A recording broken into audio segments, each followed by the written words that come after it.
মিঠি জন্মানোর পর বেশ কদিন বাপের বাড়িতে কাটিয়ে সুস্মিতা এবার ওর স্বামী প্রবালের সঙ্গে শ্বশুরবাড়ি ফিরছে। মাঝ রাস্তায় বাজারের কাছে গাড়িটা খারাপ হয়ে গেল।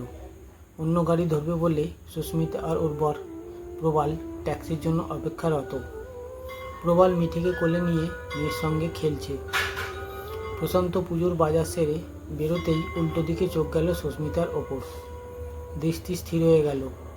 কোনো ভুল নেই, এটা সুস্মিতাই। প্রশান্ত ছিল সুস্মিতার প্রথম স্বামী। ভালোবেসেই বিয়ে করেছিল ওরা। কলেজের সময় থেকে প্রেম, তারপর বিয়ে।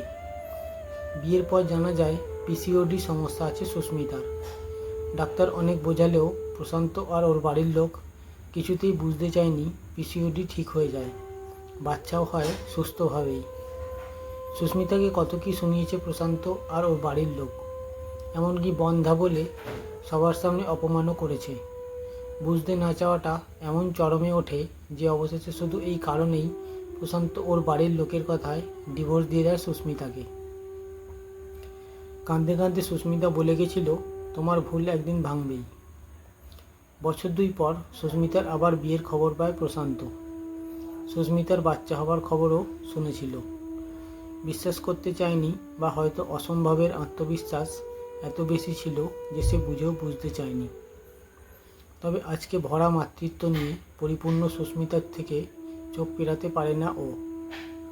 প্রশান্তর পুরনো স্মৃতি মনে ভাসে। কম বুঝে বা না বুঝতে চেয়ে বাড়ির লোকের মানধাতা আমলের কথাই ধ্রুব সত্য মেনে বিশ্বাস করে ও সত্যি ভুল করেছে। মনে মনে ভাবে, সুস্মিতার সঙ্গে বাচ্চাকে নিয়ে ওই সুন্দর মুহূর্তটা তো আজ ওরও হতে পারত। আর যদি সন্তান নাই বা হতো, তাতেই বা কী ক্ষতি হতো? একে অপরের সঙ্গে কি সারা জীবন কাটানো যেত না? আজ আক্ষেপ প্রশান্তকে কুরে কুরে খায়। সুস্মিতা দেখতে পায় না দূরে দাঁড়িয়ে কোনো একজনের ভুল ধারণা ভেঙে যাচ্ছে। শুধু ভাঙার আওয়াজ কানে আসে না সুস্মিতার। 5 মাসের মিঠির অদ্ভুত সব শব্দ বলে সুস্মিতা প্রবাল হেসে ওঠে।